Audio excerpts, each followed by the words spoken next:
guys in advance, I can see that I sent the verse from a file. Where the Sanskrit didn't translate to your device. And there's other audio places where I could send it, and this will translate. So the fact that it's a kind of garbled, but we'll figure it out. Oh. The dots. Yeah, two dots. There's no such thing. I did that one time when we had that program in the duck pond. Yeah. And Leah found it, or you found it, and told Leah to fix it. I didn't know. Yeah. It wasn't up for me to say. Hare Krishna. First, just thank you, dear Govinda, for letting me explore being public outside of Prabhupada's house and offering this space to us today. And Anasuya and Rosa, who come to the morning program every day with me. Thank you for that support. We've created quite a sangha there, and it's really enriched my love of Bhagavatam. That's why we're here today. If you read it every day, just like the verse says, it does get on you, lose on to you. So watch out. And online we have Patrick, Parampara, and Valerie with Ezzy's picture. Thank you both for being here too. So we'll start with some invocation, and then we'll see what comes up, because there's some new stuff in this purport that I didn't know, which I like, but it's easier to lead class when you kind of feel more grounded in the in the purport. But that's what the challenge is about, just trusting, feeling that trust. So thank you guys for being here. Hare Krishna. Thank you, Srila Prabhupada. Om Namo Bhagavate Vasudevaya. Om Namo Bhagavate Vasudevaya. Om Namo Bhagavate Vasudevaya. Om Namo Bhagavate Vasudevaya. Om Namo Bhagavate Vasudevaya. Om Namo Bhagavate Vasudevaya. Nam Namaskri Chana Ram Chaiva Narottamam Devim Saraswatim Vyasam Tato Jayamudiraet. Before reciting the Srimad Bhagavatam, which is the very means of conquest, one should offer respectful obeisance unto the personality of Godhead Narayan, unto Narayan Rishi, the supermost human being, under Mother Saraswati, the goddess of learning, and unto Srila Vyasadeva, the author. Nasta Prayashi Badrishi Nityam Bhagavat Sevaya Bhagavarutamashloke Bhakti Bhakti Naishike.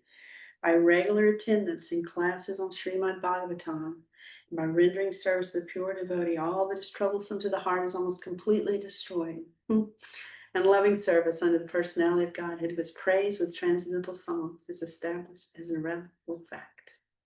Every time I recite that, I think we just sang beautiful songs, and we're gathering every day, just like it says, and so I have hope. Yeah. So we're in Canto 4 in our morning group, 5 a.m. group, and that's where we're reading from today, even though I know you guys are in Canto 3. I like the flow, just keep my flow going, because I'm afraid if I shift gears, I'll lose my my mental context is fragile, so I have to stay with what I know. So Canto 4, chapter 9 is called Dhruva Maharaj Returns Home. And we're going to study today for text 31. So this pastime has been going on quite a while, so there's a lot to know, but we'll just see how it all works out. Hare Krishna. I'll share the Sanskrit for verse 31, and then if you guys would like to response, we can do that too. Aho bata mama not mayam. Manda bhagyasya pashyata. Avachira paramulam. Gadvayache yad antavat. Ahobatamaman not mayam. Ahobatamamanatmayam. Manda bagasha pashyata. Mandayasya pasyata. Bhavachida paramulam. Bhavachidam paramulam. Gatvayache yadantavat. Gatyache yadantavat. Ahobatamaman not mayam. Ahobatamamanatmayam. Manda bagyasha pashata. Mandayasya pasyata. Bhavachida paramulam. Gatvayache yadantavat. Gatyache antavat. Ahobatamamanatmayam. Ahobatamamanatmayam. Mandabhagyasya pasyata. Manda bagyasha pashyata. Bhavachitam paramulam. Bhavachida paramulam. Gatvayache yadantavat. Gatvayache yadantavat. Ahobatamamanat mayam. Ahobatamamanatmayam. Manda bhagyasya pasyata. Manda bhagyasya pashyate. Bhavachita padamulam. Bhavachida padamulam. Gatvayache yadantavat. Gatvayache yadantavat. Ahobatamamanam. Ahobatamamanam. Mandapayasya pasyata. Bhagyasya pashyata. Bhavachida paramulam. Bhavachida paramulam. Gatva yase yad antavat. Gatvayache yadantavat. Anybody online who needs joined us?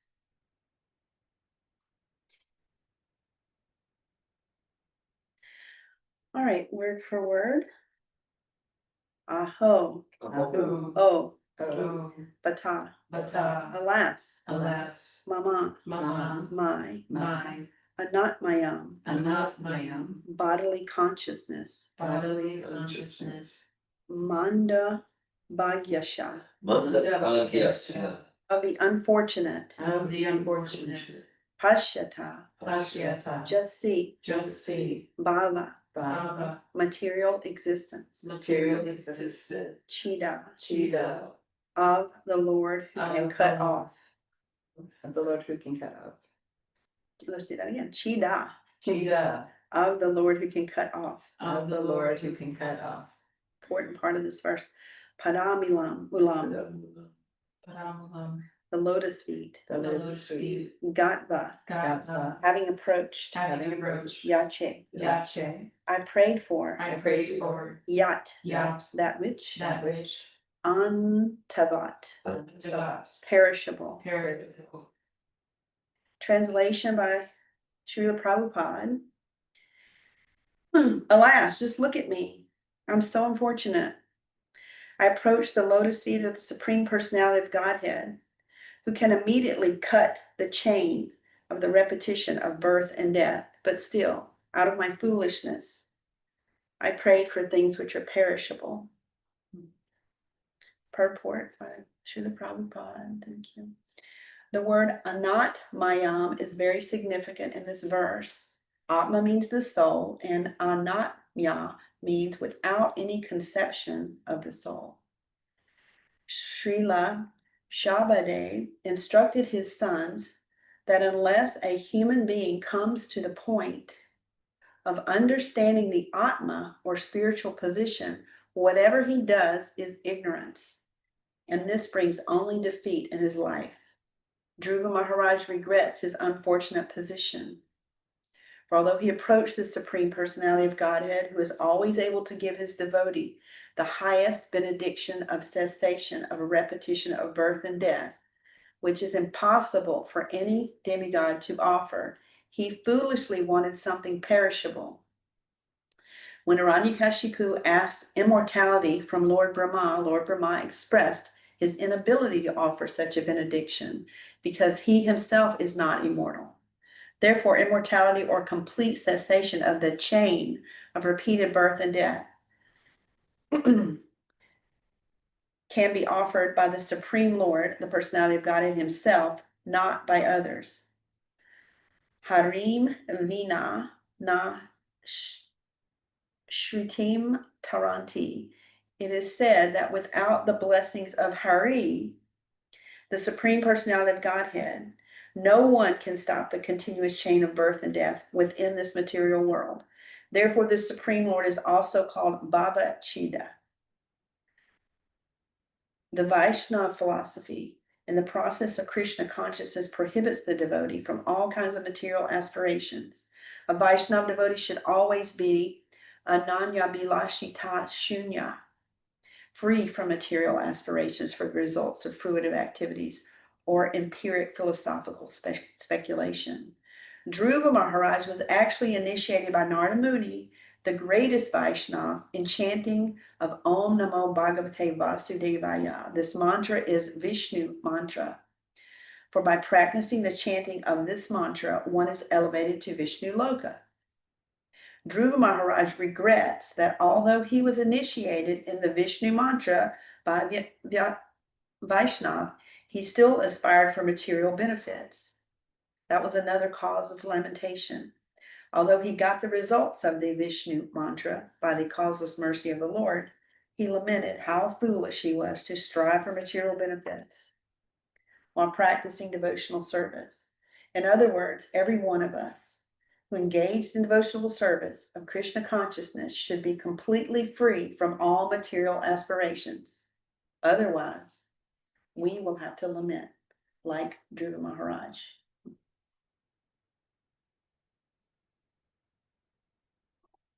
Om Vishnu Padaya Krishna Prastaya Bhutale Srimati Bhakti Vinata Swami Niti Namne Namaste Saraswati Devi Gaurvani Gachandri Nirvishesha Shinyavadi Pashyachati Shatari Dev. Hare Krishna. Well, I don't know much, and it's scary to speak about things that we don't confidently know. But I think that's how we get to know, right? So I'm willing to not know so much. And there's some new vocabulary in here that what I've discovered with myself yesterday was just looking at this translation. Alas, look at me. Like, who does that when they make a big mistake?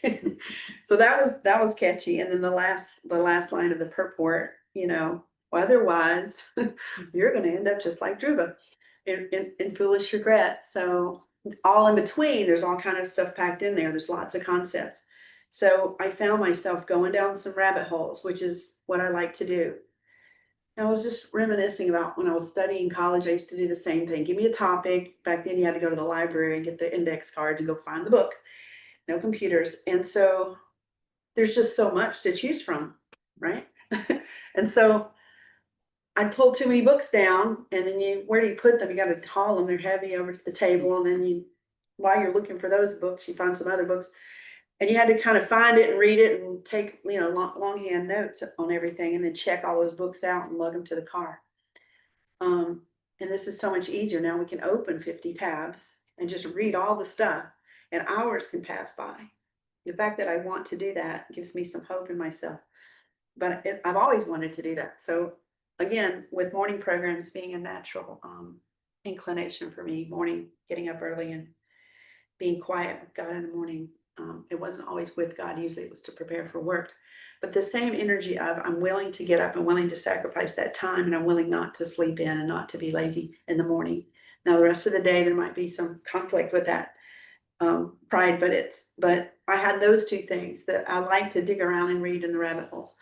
So yesterday there were so many new things in there for me. I could have spent a week, but I have to really discipline myself because I lead class 3 days a week, and I would do nothing but read Bhagavatam, which I would love to do, but somebody's got to pay the bills and have people in the house. So it's a distraction, but then I get to go practice what I'm reading, right? Because it's not just about academic discovery and diplomas and what Prabhupada calls here, well, speculation and empirical stuff and all that. So we know that, but to go, well, at least I want to, right? At least I want to read about it. And I love having our discussions in the morning because we bring this stuff to life. And for me, that's really important to understand why am I reading this? Why am I learning this? Why do I want to know this? And what am I going to do with it? So we know that the ultimate goal is to connect with God in a deep, devotional, loving, heartfelt way. I don't know how to do that. I wasn't raised that way. I don't know really anybody except for a few of us that even want to do that. So it seems like, can I even, there's so much hardness around that. Just serving without a attraction to getting something from it, and even wanting to serve somebody besides myself at all. And so it's become so unattractive to reflect on how gross that is for me, that this is the only way I know. So I gotta go in deep. So, and I don't know how to do that either. I know how to do the surface stuff. I know how to tie a bow around it, make it look cute, but I don't really know how to get the deep part. So it's a daily endeavor. And if you do it every day, I've experienced this personally, it settles and it starts to make sense. And then I want to do more. And then there's not enough time. And so this is what time is for. We know that. So this experiment that I do each day with the Bhagavatam is, it started with just covering ground because that whole row of books is on the altar. And I don't know what they all say. And we learned about this new king today that he's what was his name? Rishabhadev. King Rishabhadev. Yeah, I don't never heard of him, so I had to look him up. He's just like Dhruva Maharaj is the Yeah. main character of the fourth canto. He's the Maharaj main- Rishabhadev, main character of the Fifth fifth canto. canto. I went and read up on him, and I read some of his verses and prayers, and they're astounding. It's like, well, all of the prayers in the Bhagavatam, the more I read the Bhagavatam, I understand there's just volumes of prayers. And when I read a prayer that someone like these folks these are exalted, devotees and Vaishnavas. So their prayers are just so beautiful. And my prayers are kind of like Dhruva's lamenting on, oh, I hope somebody checks in this weekend. I need to pay the bills, or oh, I don't want to cook today, or the kitchen's clean dirty again. And so I pray for relief and courage and all the material things. Dhruva was praying for, he had revenge, his stepmother wasn't very nice to him and wouldn't let him up on the lap. The king his father, Uttanapad, didn't stand up for him either. And so he's in the mode of revenge and seeking relief from that pain of rejection from your own family. And his mother's a Vaishnava, so he's out in the forest living on berries and air and water, and he's got it down to a science of he doesn't even need to breathe, but like every 12 days or something, he takes a breath and the whole world shakes because he sucks up all the air. It's fantastic stuff. It will make a great movie. But anyway, so he's got so sincere, because that's what happens. We just described that, and you get so sincere and you start doing it every day. Well, he's doing 24/7. He only did it for 6 months because he was so serious. That's only how long it took him. And he started off with material desire. He started off with a bunch of self-centered, I'm gonna get even, I'm gonna get something even better. They think they know what I'm gonna get something even better. We've all had those thoughts, I'm sure. So he started off that way, but as in bhakti, we all started off with probably, wanting relief from our lives, right? We had messed up our lives and we were thinking it was okay. And then eventually it just wasn't okay anymore. So we come looking for self-help and whatever, and we find bhakti. And then those of us who stuck with it, we've seen the transformation and we witnessed it. So there's a tangible, oh, I can get some of this too. I think I'll take whatever it is because what I'm doing isn't working anymore. And that's normal in the beginning. And then it becomes, and it evolves. So I don't know what that's all like yet, but I've seen my little finger, this much transformation. So I know it's happening, and I trust the process. I trust Srila Prabhupada, I trust Dear Govinda. I trust the Srimad Bhagavatam is just a big Bible. It's like everybody trusts the Bible. There's all kind of people on the Bible, but look at, we've got all this, so much detail that any conversation I get in with any Christians or Catholics, I have so many other friends that practice other paths, I got all the detail, and they don't have the detail. They don't have the answers to the questions. And so I'm always glad that I landed here. And Dhruva, he's glad that he landed there too. His mother sent him out there. He wasn't exactly what he was looking for, but he went to ask God and he found God. So when we ask, you got to ask them. He might show up because there's causeless mercy, and Dhruva got some. But chances are, just like women who think their ultimate partner is going to come knock at the door, they don't have to go look unless, before we had online dating. I would talk to women and they were like, well, he's not just gonna, no, you gotta ask, first you gotta know what you want. And I think I responded to somebody yesterday on Facebook that commented on something I posted about, well, yeah, first we gotta know what we're looking for, and then we gotta know who to ask, and we gotta trust the person we're asking. And everybody in this room and you guys, we have all the answers right here. So that feels good. And then it has to be often. It's just like going to church once a week, or maybe on Easter and Christmas is what I grew up doing. It wasn't enough to influence me to take the Bible and enjoy it like I do reading Srimad Bhagavatam. And then I have friends who want to talk about it. Rosa's like if you just mention one Sanskrit word or anything, we can go down that conversation can last for days if we let it, but we have things to do. So we generally cut it off. But yesterday we went an hour overtime. And it was because to go to work, so sorry. It was powerful though. I was writing down things and scribbling. I Yeah. finished the last page of my journal and started a new journal yesterday, and that's always exciting. But it brings up so much stuff. And so Dhruva is carrying this, and it's been frustrating for me to read his progress of Krishna descends because he's calling him so hard. It finally starts being pretty pure, and he's calling for, and he's asking for this spirit, this kingdom that's bigger than his father's, but it molds itself and evolves. It becomes more pure. So then God comes and goes, well, here, I'm going to touch you with the conch. You're going to get the whole Vedic download. And now he's like, oh no, well, now I know the difference, and I'm ashamed of what I asked for. And I know we've all done that too. But then the part that I like about the very first sentence in this translation is, look at me, look what I've done. So then I just meditated on vulnerability, which we all find difficult to do. It's hard to go, I just spent 6 months doing something. Most of us spent decades doing something that we maybe don't want people to know, or at least we don't want to talk a lot about it, because it's, I talked the last time I taught class about just meat eating and serving meat, selling meat. And it's so humiliating to think that I thought that was okay, and then I couldn't distinguish that even though I wasn't eating it, I was spending the money from it. I just can't believe I just had to coach a long time, many years to see that. And so many of you guys helped me through that. Ladini helped me through it one day in the car, and it just so many conversation I had to understand what I was doing, and so much patience. So to be vulnerable and go, yeah, I did that. I did a bunch of stuff. That's just one of them. And to be able to shout it out loud and go, look what I just did.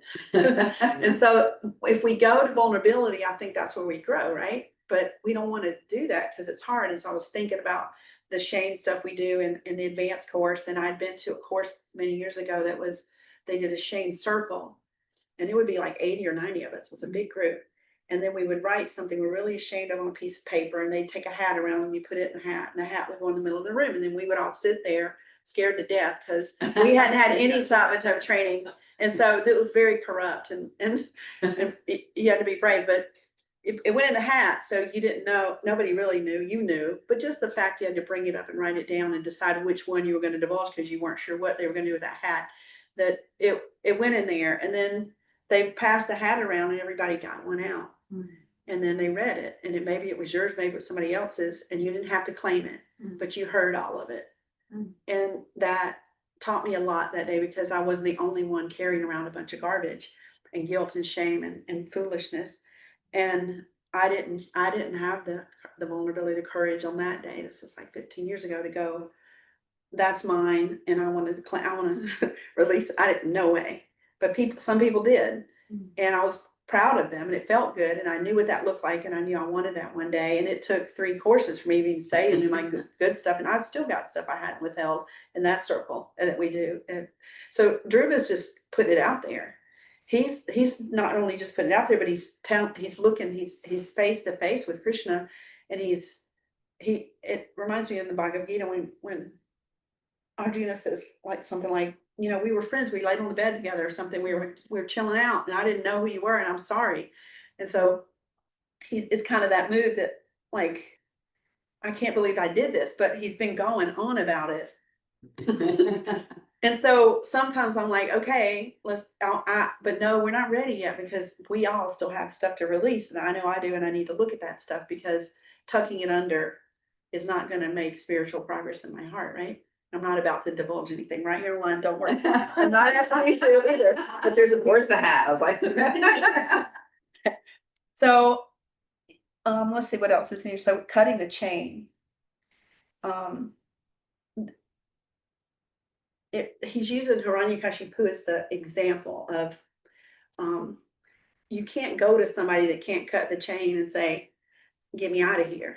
You might get a little cut, you might have a little temporary relief, but there's only one person to go to.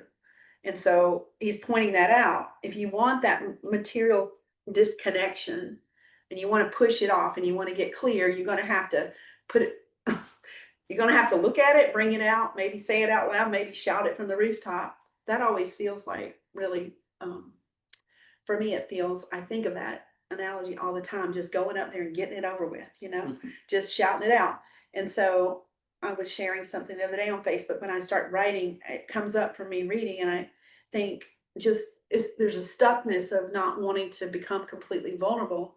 And there's fear and shame, and it's easier. Nobody's going to know anyway. Y'all don't know what it, so it's just, but it's not the way it works, right? We have to release it. So we release it and we trust that Krishna is going to take care of everything. And that trust has to build from bhakti in our beginning stages, and trust builds. My second contract was about trust. And I was walking in the woods and I chanting. I didn't know much about chanting, but I liked it and I was doing it. And I was walking in the woods at the retreat center, and I know that Krishna just put it in my heart because it just came, because I didn't trust anybody, didn't trust myself, didn't even know what I was chanting, but I was chanting regularly because it felt good. But he said, you know, trust in me. And I made a sign for my bedroom and put it up there. It says, I will trust in you. And I have to, you've seen it. I still look at it and go, I'm still not doing it. I want to do it. I like the way it sounds, and I've gotten better at doing it, but I'm not doing it. It's like really surrendering, fully surrendering. That's just, so I was thinking about Garuda one time. I did a class when they had the house in Gainesville, and it was just me, Garuda, and Damayanti. And it was before my 3rd advanced course, and I was feeling all this stuff I'm talking about right now, but I don't know how to articulate it. But I was at their house one morning, and it was the 3 of us.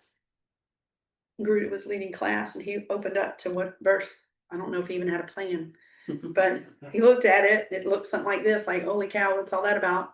And he had this look, and he said, I guess I'm gonna, and he just was honest. He goes, we're just gonna have to take this one sentence at a time and one piece at a time. And so that's what I did yesterday. And I remember feeling him when he did that, because we can't look at that whole set of books there and say, so that I started with like looking at that whole set and saying, how do you get through the set? So I need to say that I've read the whole set, like some ego thing. But I really just need to slow down and take it one verse at a time and trust that each day the right verse is there, right? It is always, right? Honestly, you and Rose experience that with us every day. It always has to do with exactly that's the magic. That's the Krishna magic. I've had so much Krishna magic and so much mercy. I wouldn't be here without it. So how I got to this point, I don't know, but Krishna believes in me, so I can too. So you can't go to the wrong person, and you can't ask the wrong questions and expect to get some kind of relief. And so this immortality that Lord Ramon didn't have it, so he can't give it. And I can't give you something I don't have either. I don't have all the answers, and I don't understand all the Sanskrit, and and I get nervous and I forget things. But I did due diligence yesterday, several hours reading this purport and going down 50 tabs, rabbit holes. And I read a chunk of Canto 5, and I want to know who this king is. He had 100 sons, and one of them was Barat, right? And all his sons were exalted devotees. He didn't have any problem sons. And he was such an amazing, fair king, like all the kings we read about, like the one that even is what Druva wants to be. Well, his is a little material motivated, but he got what he asked for. But this king, Rishabhadev, he gave it up. He just went, I'm walking away. It's such a good feeling, I'm walking away. And everybody was like basically throwing tomatoes at him because he just quit his kingship and left the whole thing and said, I've got a mission that's even bigger than that. And so he didn't even care. He didn't even lament over that. So many of these pastimes have these kind of people in them where they just leave everything. And that always sounds so attractive to me. I always thought I could do that, but I'm 63 and I was realizing it's really nice at Prabhupada's house. It's really nice and beautiful and everyone loves it. And there's never a bad mood or anything negative going on there. So it's like a little incubator of love. And so to come up here and get up at 3 a.m. and drive here, but the sacrifice, the time and the energy and the focus, I get too distracted out there. It's beautiful, but it's not to chant my 16 rounds in here with other people chanting in the room. That's Krishna magic, yeah. So it's worth the drive. And I have all of you guys I know very well, been through courses with, studied bhakti with, and participated with. And so I have a trusting group of friends to spend time with instead of strangers, or trying to figure out ways to put a little bhakti. I found the 2 best ways at Prabhupada House is make bread or homemade ice cream. They come out of the woodwork. So it's definitely the food religion. And I happen to have a grandmother that taught me how to cook everything in a catering business, so I can pretty much throw together anything out of whatever we got. And they get impressed with my ability, and then they listen. I get their attention, and then, well, why is the altar in here? Who is that? What is that? What does that mean? Why do you do that? Or find the sewing machine out with the joppa bags. What are you doing? What are those for? Some people freeze and tiptoe out of the room. Other people sit down and want to know more. So I keep playing with my talents and skills and trying to feel, well, Prabhupada put me here. It happened too easy. I wasn't looking for it. I didn't even know I needed it. I thought I could do this by myself because I've been by myself since I was born. I was raised in a beautiful, healthy home that had a big house with all the pretty yard, and the edges of the driveway were perfect. There was never a pine straw in the yard, not a stain on the driveway. Beautiful cars in the driveway, beautiful home, carpet, everything was, my mother was always fixing and arranging and buying new things. And so we lived on this big corner. We had the biggest house. So everybody said they must have it together. But there was a girl in there raising herself. So I just learned to be independent. And it's hard because this isn't about that. I have to undo and cut these chains, as it talks about in this verse. Cut the chains of, I can figure this out. And I'm out at Prabhupada's house again by myself. I have Prabhupada, I have all the books, and I have strangers flowing in, like, some lately it's been really slow the last year or so. And so I've had less strangers, and it felt really good, but that's not good either because they're not devotees. So it's like, I have to take responsibility for my life and pull myself out of that, out of the isolation, out of the hoping I can do bhakti somehow right enough for somebody to want to do it with me out there. And then Suki and I are thinking about, well, this is what we need to do then, because sometimes I feel like I'm wasting my time, but I'm giving it 100%. But it's, last year I tried getting a job outside the house. Let me go see what I can do out there. And I could give it to those kids, but it's more material distraction than I'm willing to experience in my life at this point. I'd rather be broke.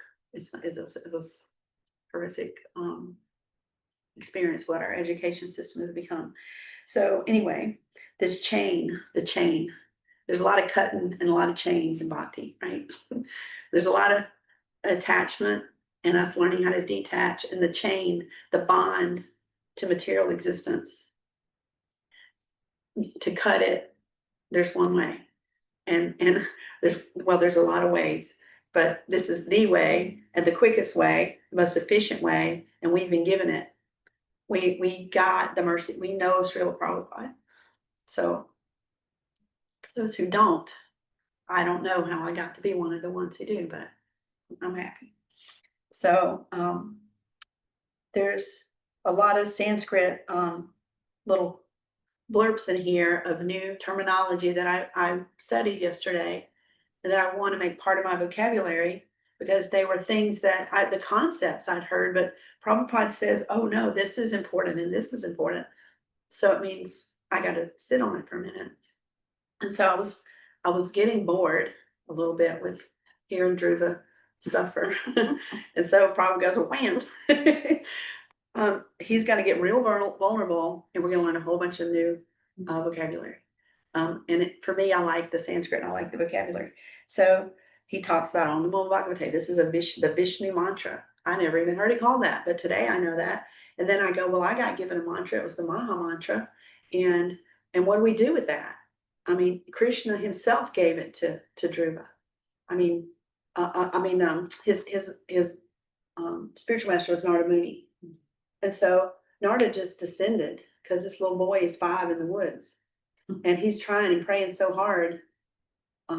Narada just kind of swooped down there and said, hey, you need a spiritual master. And he got it, the best spiritual master, right? So he's asking the wrong questions. He's got the wrong motivation. But I think Prabhupada's telling us that, okay, so you started out wrong, or you got some material motivations, or you kind of mixed up there. It's okay. Just keep going. Just keep chanting. Keep showing up, keep reading, keep listening, keep hearing. Hearing's the big thing in bhakti. Keep hearing. So I practiced yesterday. I said I'm going to do an experiment for 24 hours. I got up early and I had only my ear thing plugged in. I had some guests, so I had to pull it out every now and then. But I told them the day before, I have something I'm going to focus on. Here's your muffins and your ice cream. Like, let me, so I left everybody's stuff out and I just said, I gotta do my deep dive.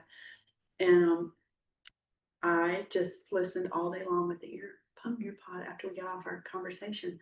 I went to Winn-Dixie, both ears plugged in. Don't want to hear it. Don't talk to me. Don't tell me, don't even let me have time to focus on those M&Ms over there, or the conversation or the ugliness that goes on in the grocery store.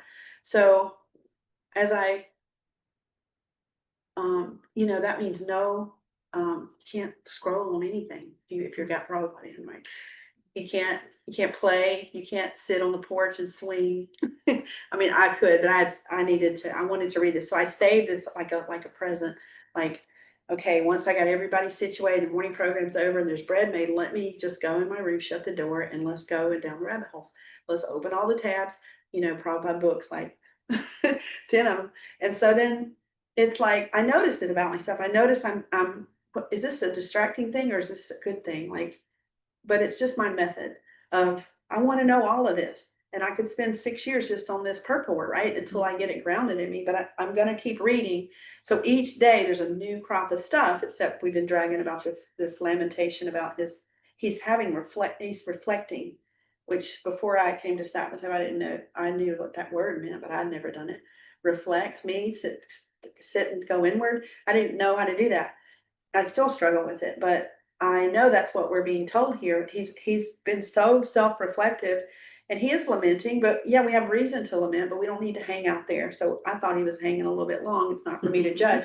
So now he's on the rooftop Shouting. Alas, just look at me.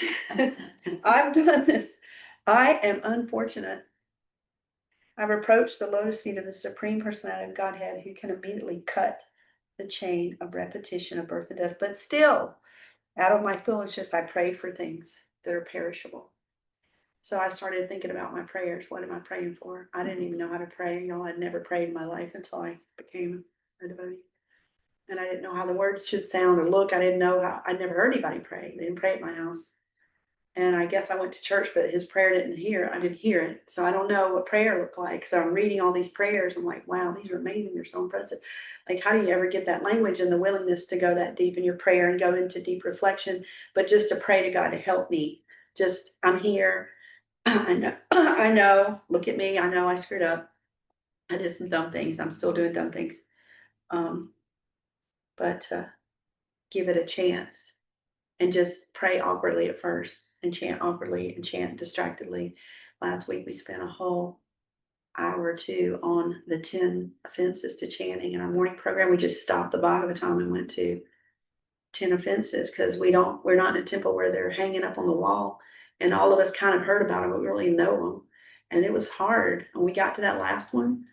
We all wanted to quit because we said we can't do, we were, it was so, that was one of the hardest morning programs I've ever held and attended, to go, wow, I got some accountability. I got some introspection to do right now. I need to go.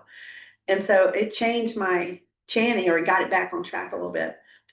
I definitely changed some of my habits because I was very distracted and thinking about other things sometimes. That's why I wanted to come here today and be clear-minded when I'm leading class. Then we did a class on forgiveness because that came up in one of the purports, and all of us were like, well, how do you do that? How do you know what does it feel like? So we got caught up in that one day, and so I love the fact that we have a solid enough group of people in the morning to go, we need to pause a minute on this. This is deep. And you can hear our voices when it happens because there's an energy, even though it's over WhatsApp and we don't have our videos on, we're all very seriously committed and attending 100%. And you can feel when something needs attention. And then on the back of my shoulder is, but you got all these, don't. So we skipped a few days and did some other stuff. And then we came back to Dhruva. Maybe I just needed a break because I was getting, so let me see if there's anything else in here. I just jotted some things down. Well, something that happened today when we were here, I was chanting really nicely here, and it's quiet ashram and other chanting going on around me, and it was so lovely that I was able to connect more deeply than I have in a bit, and I noticed it, and I was enjoying it, and David pressed the button in there, and the oven went off, and I heard it. But it didn't bother me. I just heard it. I knew what he was doing. And I thought about this time I went to the retreat center over in Gainesville, and they had asked me to cater something for a meditation group, not bhakti related. And I went in with the lunch, and they gave me a time frame like between 11 and 12 or whatever. I don't know. They were in the big room, what they were doing. I just was supposed to drop the lunch off. So it was hot lunch. So I pushed the button to turn the oven on and put it in the oven, and it made a beep just like the one David did. And everybody in the meditation room lost it. Like the one guy had a thing, came out and yelled at me in the kitchen for messing up their meditation. I said, I don't know what you're doing there. You haven't given me a schedule, but I'd be happy not to press the button. But first, I didn't know it beeped. And second, I wasn't given any instructions. But the anger and the disdain, and I thought, I'm just meditating here. It's so nice. David could press all the buttons he wants. People can run down the street, and it's going to happen. I mean, I've learned that from dear David. I've learned it that my job right now is to focus on this verse. My job's to focus on chanting. My job's to bake the bread and serve it to the people. Like those jobs, they're for Krishna. And when I'm chanting, that mood isn't about what's going on around me, although it was nice having you guys here today. So I was feeling gratitude for bhakti today, and I was feeling like the focus that it requires to, like Garuda was looking at these words, like it can be like, whoa, what am I doing up here teaching you? I don't know anything. So how am I gonna, that's why I don't lead class. It's easier in the morning as girls. We all kind of don't know anything. So we're just kind of stumbling through it together, but we're figuring it out. I'm proud of us. But in a class like this, and somebody's recording, I don't know who's going to show up. I'm going to say things I don't know how to say anything that's going to rock your world or even get you excited about bhakti. So I probably just ought to sit out there and let dear Govinda do the class. But there's a leadership quality, there's a getting uncomfortable. And there, when I was reading Canto 5 yesterday, there was something Rishpade said something like, you know, that willingness to, one of the purports had something really good in it. I wrote it down, but I won't find it. It's like, get uncomfortable, like with it, let it be experience our experience, which is what Drew is doing. He's experienced, he can't let it go. He's got too much. It's bothering him. So he's gone to Krishna. He's there. He's already given him all the knowledge. So I guess my thought was he'd just evaporate into his soul would just go home and all this would stop. And so I have no idea what's going to happen back here, but it's not going according to what my material perception of how things should go. So sometimes it can get frustrating, but he's got all the tools. He's got a great spiritual master. He's got direction. He's committed. He's done all the sacrifice, every kind. And he's quickly become a devotee that's worthy of God showing up face to face. And that's in 6 months. So we're talking, and then he's given a planet he's gonna rule for 36,000 years. I don't think that's what he had in mind. Like, it's a higher planet that doesn't go away when everything implodes, and at the end of all when the universe explodes, it just stays there. It's the North Star, like pole star planet, Druvaloka. He's on that planet. So he's got work to do. He's going to be an exalted king, just like he asked for. So be careful. We get what we ask for, and meditating on what we asked for. What am I asked for out loud? And what am I asking for in my heart? Because I've been pretty lucky in my life to get what I wanted. We used to have a meeting at my catering business, and I'm embarrassed, but I'll just say it because it came up when I was chanting today. I wasn't asking for it to come up. It just came up. But we used to have this outdoor patio thing with a fence around it. We'd have our meetings outside when it was nice, and we'd sit around this concrete table, all the managers and stuff, and we would set our financial goals for the year. And we would bring fake $100 bills, and we'd meditate on the money amount that we needed to run this business for us to all make the amount that we wanted. And we would consider it manifesting. But it was really, if I look back at that experience now, it's embarrassing. So look at me. But that's what all I knew to do, make money. And if we focus on how much we wanted, we would get that amount. And we needed this certain amount. So we would sit there and write our goals and talk about how we were going to get it, and who was going to get a raise, and blah, blah, blah. And it was very focused, and we would achieve it every single time. Sometimes we go way past it because we were good. We were the best. And so we got what we asked for. And in my life, I would ask for all kinds of things, and I got most of them. I didn't want a family, and I didn't get one. and I tried a few times, but I didn't get one. I want that same energy here, is knowing what we're asking for, and then going to the right person that has the answers. That's Prabhupada. So the questions, I'm not a question asker. I don't have the answers either, but I don't really ask a lot of questions. So I've questioned that for all these years I've been practicing. It is more like I just contemplate a whole bunch. And so there's all this stuff up here. It's crowded. And I take it and I go find somewhere quiet, and I read some more and crowd it up some more, and then write some more and then crowd it up some more. And then eventually something sifts through. The process is really just how I do it. So I feel guilty. Why don't I have questions? I'm not taking it seriously. No, because I know that it says in the 4th chapter of Bhagavad Gita, I ask the questions sincerely. I don't know how to be sincere either. So why don't I just go home with my tail between my legs like Dhruva's doing? And it's like, we can't, because that would mean going backwards. And that's not part of my way of doing things, even though I slide sometimes and I meander and saunter, but I don't. I know, and what I attribute it to is in whatever past life, it was recent, that I knew Prabhupada, and I knew all of this, because it just sounds like fresh to me. It doesn't sound foreign.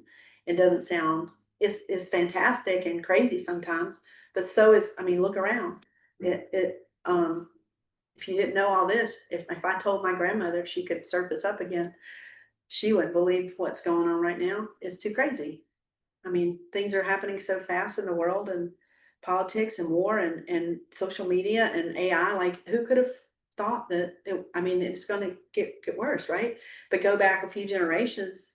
I mean, David and I lived in Antu where we had to go put a dime in the pump phone and dial it rotary, and go to the library, and there were no maps in the car. And you had to have a paper map and do that while you're driving, and nobody cared. Nobody thought that was dangerous. There was no speed limit way back. Just drove. I mean, No seatbelts either. yeah, no seatbelts in the back of the station wagon. And we had that. Can't write letters and use something called envelopes and stamps. I still do. Yeah. And I went to get a stamp because I needed to write. I had a wonderful experience over July 4th. I went to Iowa. And I'd driven through Iowa, and I thought, this big flat cornfield, why do I need to go here? But I have a really good friend who I take care of her daughter, and who's very, very handicapped, more handicapped than any person I've ever known. Doesn't speak, can't digest. She's autistic. She can't move her body. She's paraplegic. Like, she's got everything, but 24/7 to have a daughter like that. She's 25. So for 25 years, that's been a dedicated mother who has never complained. She is an amazing woman. And she hired me a few years ago to come a few hours a week and just take her off her hands kind of thing and let her have some space. And so I did. So she asked me to go to Iowa with her and her daughter to visit her mother, who lives in a convent on the Mississippi River in Dubuque, Iowa. It was the most pleasant, beautiful experience. There's nuns everywhere. There's churches and cathedrals and books about God everywhere. There's 1,000 nuns are buried there. In the cemeteries all in the front by the river, and this beautiful, 150-year-old building with just charm. But I walked that cemetery and I thought about all those women. There's hundreds of them. Most of them named Mary. They all surrendered best they could. They surrendered their whole life to be a servant of God. And so everybody there is in a great mood. They're nice. They help each other. There's maybe, 500 people living in this place. It's huge. And it was green and there was breeze, and it was just a really lovely experience, and being in service to her mother, Mary, all her cousins and aunts and uncles. They're all Catholic, lovely people with extended families, and they're all just salt of the earth. And then Anna taking Anna on the plane and feeding her. She can't even go to the bathroom by herself. 25 years old, and she only weighs about 30 pounds. She's very stunted because she can't nutrition. She have to feed it to her. So it's a lot to be in God's world and see that, and then to see Kathy, her mother, who is completely a servant to her daughter without it ever a tinge of burden. It is amazing. It's so inspiring to me. But it made me think about surrender. Like, what is wrong with me? Like, to come down on myself and go, you claim to want this. When these women, who I don't know that the women in all that cemetery, but I met a lot of them in the building, and I don't know what all their stories. But it made me want to think about why I keep my one foot in the material world and claim to want to be a Vaishnava. And they just let that stuff go. Like, they're not even carrying it like Drew. Like, they're just serving God right and left over there. And they don't wear the habits anymore, but they're all women it's all women. And they're all serving in so many ways. They are so excited about it. They get a service and they do it like it's the last service on earth. All of them is beautiful. So I was happy to be there and serve Anna and Kathy, but also they were willing to discuss bhakti and willing for me to chant and willing for me to. I didn't do I didn't do what a lot of us who worked with Kalia, where he would just Krishna, Krishna. Like I didn't do that because I know how that freaked me out in the beginning. but they were open to all the conversations, so it was really nice. Nobody judged me, and I didn't judge them, except that I always think that we have such a beautiful path here with bhakti because it's so interactive and daily. And so I my summary of this purport is the first line, get vulnerable, look at me, and then the last line, otherwise you're going to have to lament like Dhruva Maharaj. And when the day comes that it's that day, assuming you have the consciousness awareness and we're not in some crazy accident, that there will even be a moment to lament. There's an urgency, more of an urgency today than yesterday. And also, accept where we at, but don't lollygag. I'm speaking to myself. Striving for material benefits while practicing bhakti. Prabhupada doesn't suggest that. So making bhakti is, I can look at Prabhupada's house and question every single day if I'm doing that. It's so hard. Practicing bhakti and striving for material benefits all at the same time, all wrapped up in a package and thinking I'm okay because nobody's out there watching or checking on me.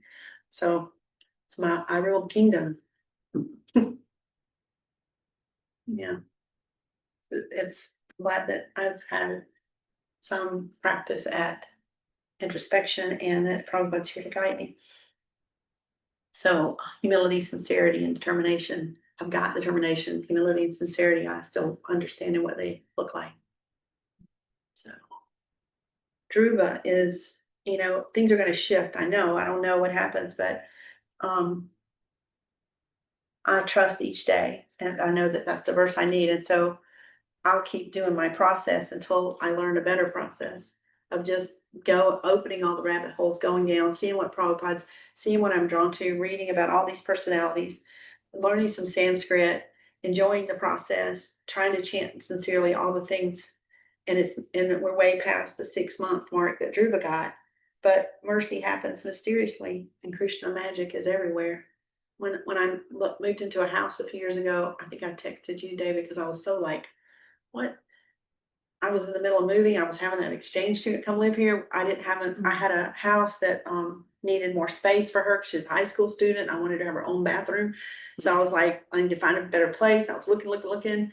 And one night I just went on Craigslist and there was a house and it looked okay. So I texted the girl on the Craigslist ad and said, hey, this looks like a good house for me. And I'll be over there in the morning. I want to give you a deposit because the girl was coming in like 2 weeks.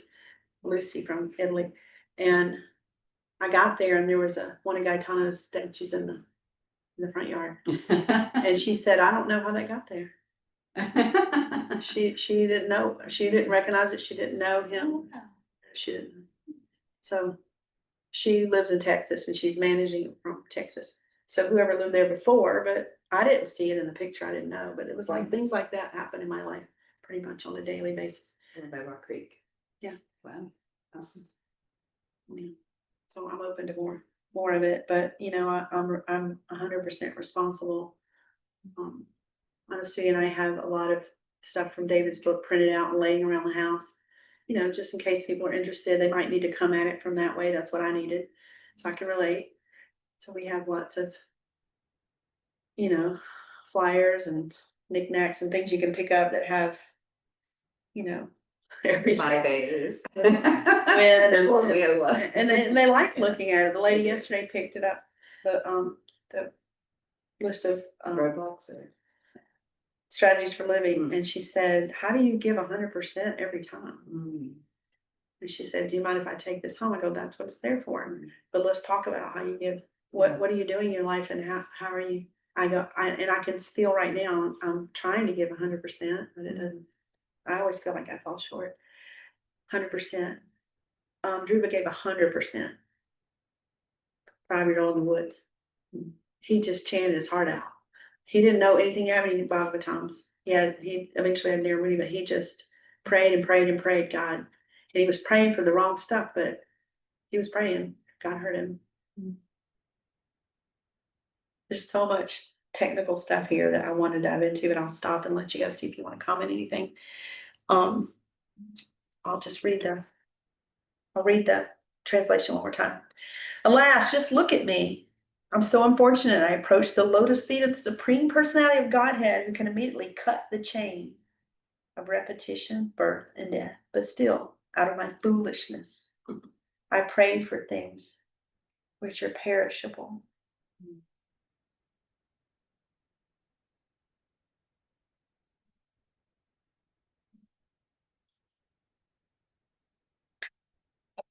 Srimad Bhagavatam, Ki Jai, Prabhupada, Jai. Happy to hear from you guys. Whatever's coming up, I was rambling a little bit, but I'm good at that. I'm really good at it too, so I'm trying not to go like this and let somebody else talk. Thank you. Hare Krishna. So most of you have heard me talking about considerations between sincerity and self-discipline. It's been something I've been thinking about a lot, and I got a download while you were talking about Dhruva, right? So sincerity. He wanted that revenge, right? Like, that is pretty sincere about what he was going after. Self-discipline. Yeah. Goes out in the woods, right? It's not easy. Yeah. To do what he was doing. But sincerity and self-discipline are distinct from one another. And even when together, they can be misguided. He was looking for the wrong thing. But you said it's important to ask the right person. And though he was misguided, he was sincere and he had self-discipline and he asked the right person. You had two right people. And then here's the thing. It's not about earning. It's not about deserving. It's about receiving the causeless mercy, right? Yeah. He didn't earn it. He didn't deserve it. But he got the download. He got the information to understand he was misguided. You look very clear. I'm excited. Very excited. We've been talking about this for days, and yesterday was one of them. And you look like you just got your answer. Like there's some clarity. There is a lot of clarity. Wanted to be part of it. So part of this consideration is I've been listening to and reading kind of over and over Prabhupada's lecture on chapter 2, verses 62 to 72. And so in there, I just think about some of the things you said about like observation of yourself, and then some of the things I think about observation of myself and being misguided, right? Asking the wrong people, having the wrong motivations, and I think to myself, like, how did I get here? What did I do? Right? But in that lecture, Prabhupada says, I'm not gonna say it, right? But something like, we will always have the tendency to fall. And it's like a disease, right? Being diseased. You get a disease, you get better, but it's still possible to get diseased again. And there's not really a point in understanding the history of your disease. Like, oh, did I get it at the grocery store? Was it the 5-year-old? Like, no, take your medicine and be careful, right? Because it's possible to get diseased again, but just be very careful. And so that's what I think about my misguidedness and my considerations about my self-discipline and my sincerity is, I have a great tendency to be misguided and over logical and try to get all the information so I can understand all the things and do all the stuff like I need to earn or deserve something instead of, and what comes to mind is something that Naveen said at his home on, during the program for there's a Parents' Day and I'm forgetting which one, but he said it's not just about surrender, it's about dependency on Krishna. It's not just about surrendering, it's that the only way I will get anything is if I'm dependent on it being given to me. It's not going to be because I did something to deserve it or earn it. Hare Krishna. Yeah, you're noticing the difference. You're not earning, like, you're, that churning and earning and striving can be really material. And it's a have to energy instead of a get to Yeah. energy, right? Because whenever I'm doing all that, I gotta do this, I gotta do that, so I can be good enough, whatever. Yeah. That's all I have to. It's not get to. I'm not inviting Krishna to be with me out of love and devotion. I'm like, please let me be worthy. Mhm. He doesn't need my crayon drawings. He doesn't need my crayon drawings, right? But I think what he wants for me is for me to be excited as I'm doing these things for him, right? Because what friend wants you to begrudgingly be like, oh, I gotta do this, I gotta do that, or they won't love me, right? Okay. Hare Krishna. I'm just experiencing a change in tone when what you've been sharing the past few days. There, it's like it's hit a pinnacle and there's some resolve, and you're reviewing your process, kind of like I was doing today. It's like, well, I mean, the rabbit holes for me are all in here, but still I can get so into rabbit holes that I forget to focus on what I'm doing. But I think I feel okay about it, but that tendency to kind of dig around and listen to everybody and take it all in as if we can discern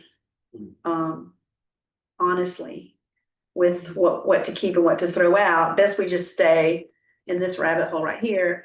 And when we go to all that, there's a chance we get sidetracked or waste some time or fall down or take that baby step towards whatever's going to eventually fall us down, cause us to fall. And knowing that we don't get to just, I bought my set of Bhagavatams, I got my beads. I got a morning program going. I'm set. Yeah, it's a constant till it isn't. It's constant, and we can't take it for granted. And there are qualified, bona fide. You have been given access to them, and the danger. There's danger at every step outside of Prabhupada's instructions. And yeah, Dhruva wasn't going all over the forest. I think in the beginning he was. I can't remember. It's been a while, but I think he did he was talking to the animals. Do you know where's God? Like, give me. I need. And he was a little frantic, but he settled down into meditating on one leg, like, and not breathing. Like he just went completely in and said, "Okay, streamline." I mean, that sounds fantastic, but he did the work. Yeah, but he wasn't going around town asking every preacher and every church and every book and every YouTube. His family were Vaishnavas, right? Like his mother and the stepmother, they're the ones that told him to go out there. If you want to talk to God, God's the only person who's going to help you with this. You're not going to solve this material problem with the material answer. You got to go, God's the answer. So go find him, go talk to him. Well, he's 5, he doesn't know what that means. I don't know that doesn't say much about what their practice was, but that was both of the stepmother and his real mom, the instruction. And so that could be all of our instruction. Go talk to God. I mean, you hear that everywhere in all kind of paths, like go talk to God, but we don't, talking to God is if nobody's doing it around you, I guess you're talking to yourself. And sometimes I think, well, since he's living in here and he hears it anyway, maybe he knows what I'm praying. But the effort to go, no, I'm building a relationship. It's not an intuitive thing. It's a relationship, and it's action, and the action, focused action, fixed, instead of, if your tabs are going to be all open, make sure they're on. Worthy teachers and books of, certified by Prabhupada. Y'all used to tell me that you're going to Melanie all the time because I like to explore. Be careful what you're getting into, but you couldn't stop me because I had to do it. But now the flavor is sour, and so if I land on that, even if they're speaking about this verse, it doesn't feel right to me. And so there's a developing the flavor to. It's not even an effort to discern. It's is Prabhupada or it's not. And I don't know where you're at on that, but I can guarantee you. it's it doesn't hurt. Sometimes I'll say, well, I'm gonna go compare, or I want to know. I don't want to put my head in the Prabhupada sand and go, I'm not gonna know the world. I don't really care what's going on in the world, but there are some things that I'll say I'll play with, but I'm very aware of the danger. And when it trips me up, I can feel it. When I say, oh, look, see, it could happen that I could take a misstep here and fall in the hole on the cave, or give up, or it's tricky. So yeah, you're seeing that too. You're a much faster learner, much more dedicated devotee than I was in the beginning. So I just see you as like just alive with bhakti, and I experience you as like just flourishing inside and out with all of this and just taking it in. So maybe it won't be as challenging. But it seems like you like to research and find all the answers too, and have books of all the flavors. And honestly, when we moved to Prabhupada house, we just dedicated the bookshelf to Prabhupada, and we threw away, I don't know, hundreds of books. Mhm. Oh, gave them away. Well, Donated some to of them got records. thrown because it was like there was just too many. Yeah. Everybody that came there, we tried to hand some That's off, true. and we felt guilty. Like, why are we giving them this crap? It was, it was so many books to waste. Remember that room? Do you remember that was full of books? Those were all just random. It was just like books of every flavor on everything. You guys have been to my house, you know I have that room. It's the next thing to go. Yeah, we know.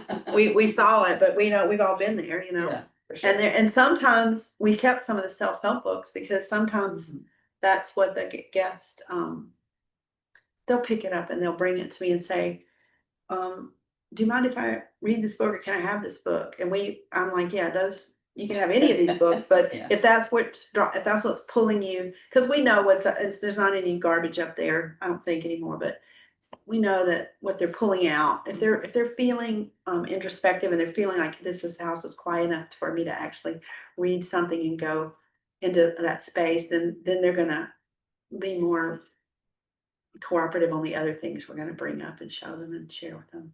Yeah, we don't have the romance novels anymore. Yeah. We don't have that kind of stuff anymore. It's gotta be something of value, yes. Anybody else want to share anything? It's getting about 9:15.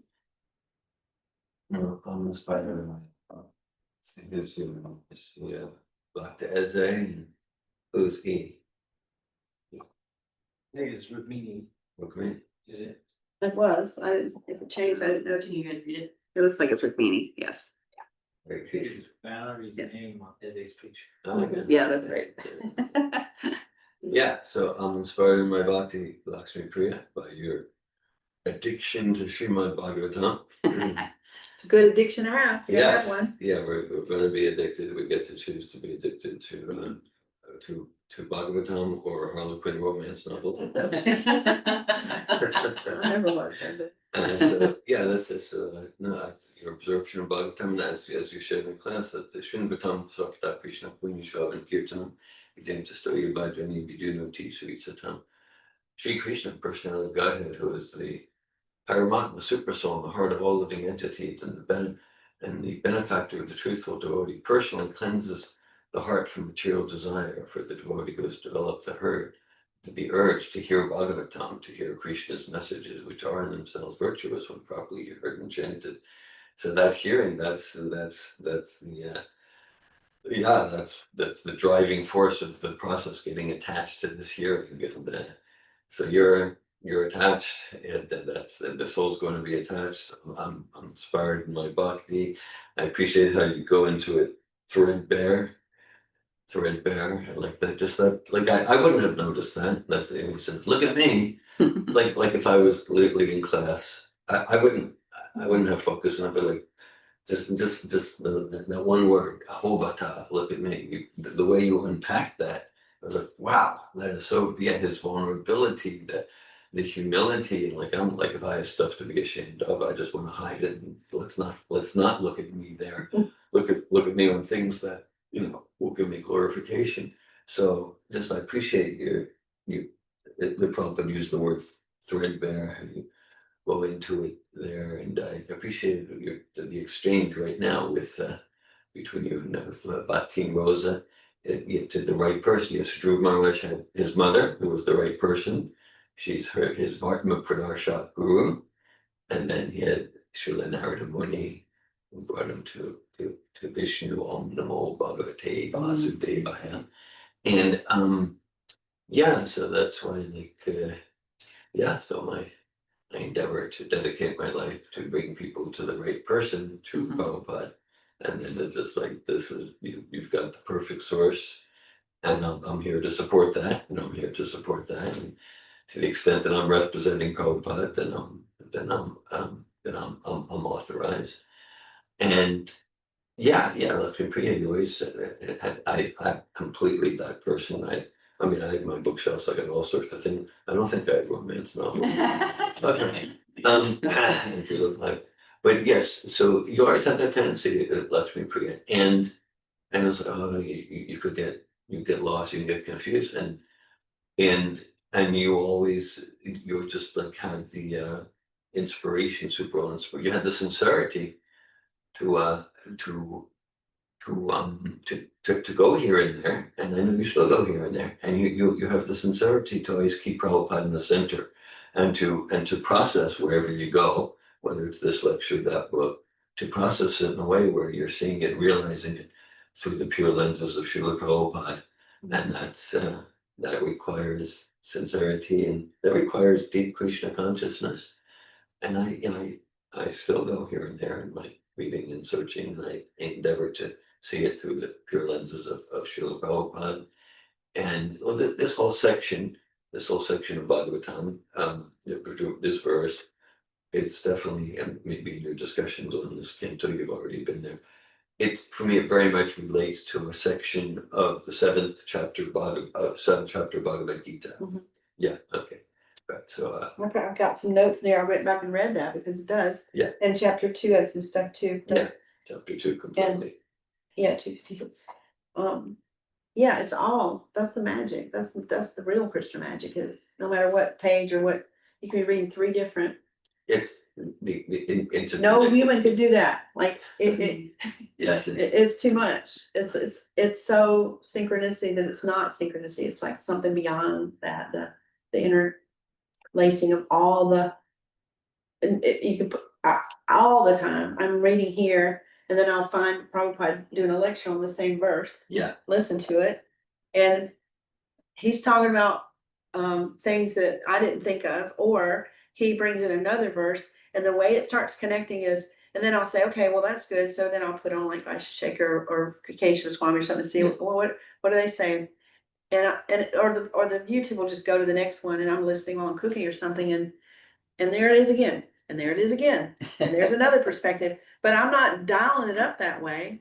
It just is that way. It's not an effort to connect all these passages and all these verses and all these books and all the lectures and the letters. It all is already that way.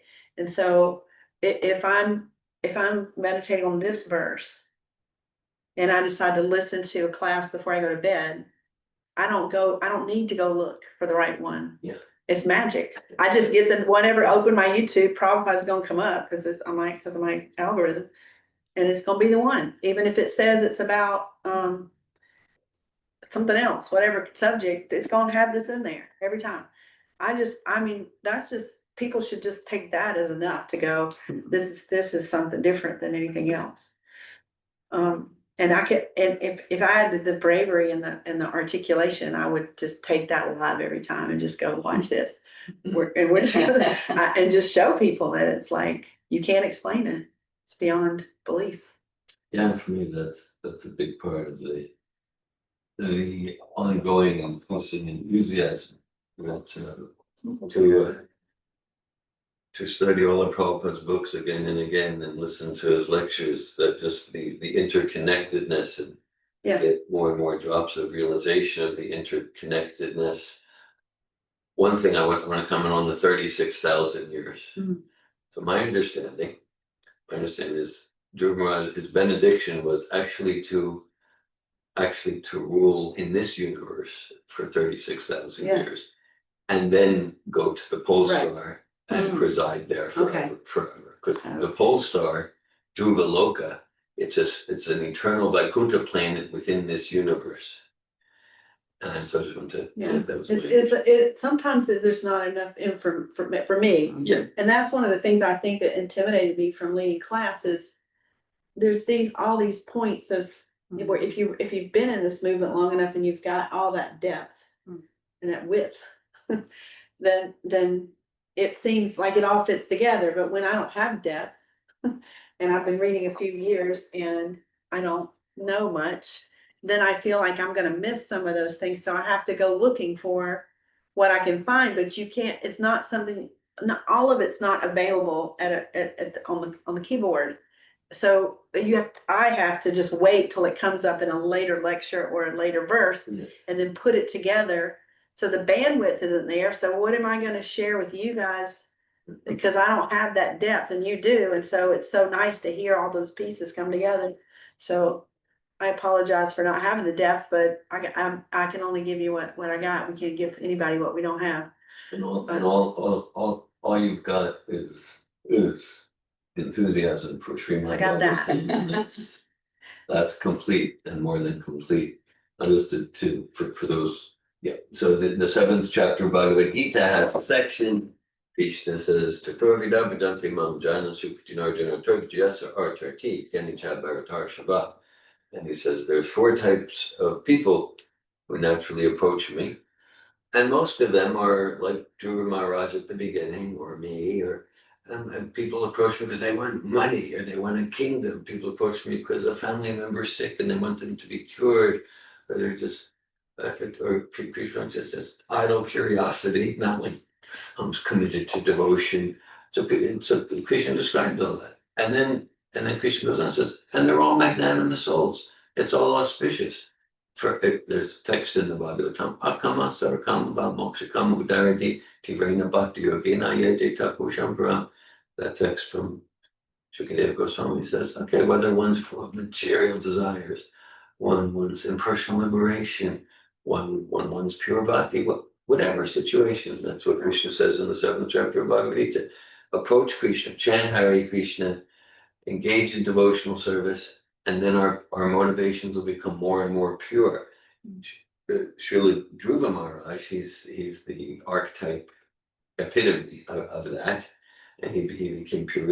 I can't remember precisely. He was so sincere, but because sometimes we hear it's sort of like this deceptive, evasive escape hatch, like, oh, I'm so impure, I don't deserve to chant or read Bhagavatam.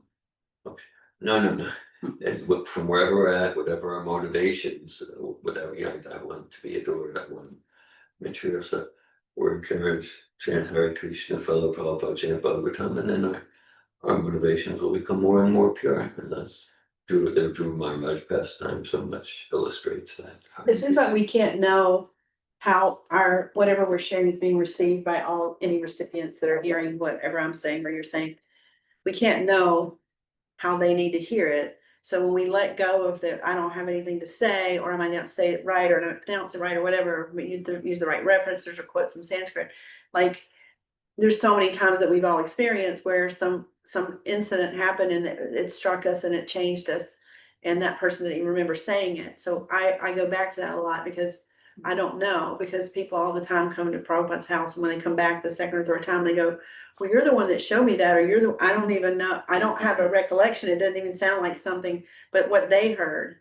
So that somehow brings me a little comfort in, like, I don't know, you guys are all doing your thing, and I'm just here to try to drum up some courage and serve Srila Prabhupada in a way that right now I'm inspired to do. I committed to teach 12 classes. This is my 3rd one. So 12 seems like small now, but you have to make that first step, I just wanted to, before we close, and Valerie was on, I don't know if she wanted to ask something. Valerie, was there something you wanted to say? I saw your picture and I wasn't sure if you were. No, there's nothing coming up for me. Thank you for class. For being here, Valerie, and with me, both of you. I had some quotes from Rishabhadev. Is that how you say his name? Sorry, Rishabhadev. He said, I just kind of picked out, and I'm notorious, and I apologize to Prabhupada, to you, to everyone who has to read all my Bhagavad Gita chapter questions. I get too many tabs open and I can't remember where I got stuff. I'm grabbing and I'm copy and pasting and I'm moving stuff all around. And I get it all mixed up. But it's all good stuff. It just gets, and then I try to improvise or ad lib or requote and I get it all backwards. But I'm trying and I'm about to do the same thing. But the essence of Rishabhadev, who I met yesterday, you shouldn't work so hard day and night simply for sense gratification. That's for dogs and hogs. And That's The lib- 551. yeah, it is 551. She'll pop up quotes that a lot. Yeah, I am the old pajam di lote kastan kamam arti did pujam ye. 551. Tapo divium puchaki is that from Shigi Disma Gramasa Kimutanata. Begin to learn the verses that I don't think I'll ever. That sounds like a mouthful. I Yeah. I guess when I'm learning, I think let me stick with Bhagavad Gita in this lifetime because I haven't got that down yet. I can't remember what I learned. He also said living entities which are awarded the human form must act differently from animals. Must act differently from animals. If you work all day and enjoy all night, then your eat, sleep, mate, defended like the dogs and hogs. And then this was a big one. Voluntary practice of suffering. Volunteer to practice the suffering so that you can advance your spiritual life. And then it goes and I went all down in the three miseries. Hold on, I won't go there. But after attaining the divine life, then you can enjoy eternally. Like right now, you need to voluntarily practice and do some suffering and austerities and penances right now, and then get the enjoying part. It's going to be way better than this kind of enjoying, right? So if we can just see that and realize that, as long as we're encaged, this word, I like this word, encaged in the material body, we have to suffer different kinds of misery. This is a cage, like that makes sense. Act according to superior advice, goes back to what you're saying, like whose advice are we taking? Superior, the superior, supreme person of God. Bhakti yoga, this is Rishabhadev. Bhakti yoga should be taught to relieve the suffering. And he talks about children and stuff like, and Prabhupada goes into what are we teaching the kids these days? And he goes back to this, and I can't remember exactly how it was, but we're all in the cage, we're all in bondage. And so we have to teach this all the way from the ground up, from kids at home through school all the way. And it's just the opposite of that. Anyway, that's all. I could just go on. We could have a 3-hour class because there's so much good stuff. Because I did read a lot of stuff. It just doesn't stay in my head enough to have to teach You where. could easily do the 12-hour morning program. Yeah. There's people right now doing a 12-hour walk online. Some of the sidetracking that I did, it comes up sometimes. And they had this great idea that you would just go in silence and walk for 12 hours. And for no purpose, just to see if you could do it and to be quiet for 12 hours because nobody does that. And there are people writing and blogging, writing books about this, just being sort of aimless for 12 hours. It's crazy. I mean, that's the stuff my grandmother would go, well, why? And I'm going, well, why? But I can see that. I used to hike and do a lot of stuff and being in the woods and being quiet, or you can walk through the city, but you're kind of closing everything out and just being internal for 12 hours. So maybe maybe that's the first step to somebody's hearing. Maybe they'll run across a Harinam. Anybody else? So you want to say anything? You're good. Just excited for you. Excited. Yeah, you're here with me. The last thing that you said about the modes of material nature and suffering, one of the things I've been pondering over is whether suffering is necessary. But I think about Dhruva and like he was frustrated, right? Yeah. It was materially, senses were frustrated. He wanted to be up on the lap, like you said. But it's from that motivation that got him to where he was. Right? Yeah, that's what they were saying. Like where are we? How will we come? A lot of it is about just being materially frustrated. No matter how we come, just come. And God doesn't have a judgment on when she showed up with the flowers and she gave everything away and looked like a mendicant, and then she stood on her leg for 6 months and Rosa. You've still got all those books on the shelf. The snake in the house and all kind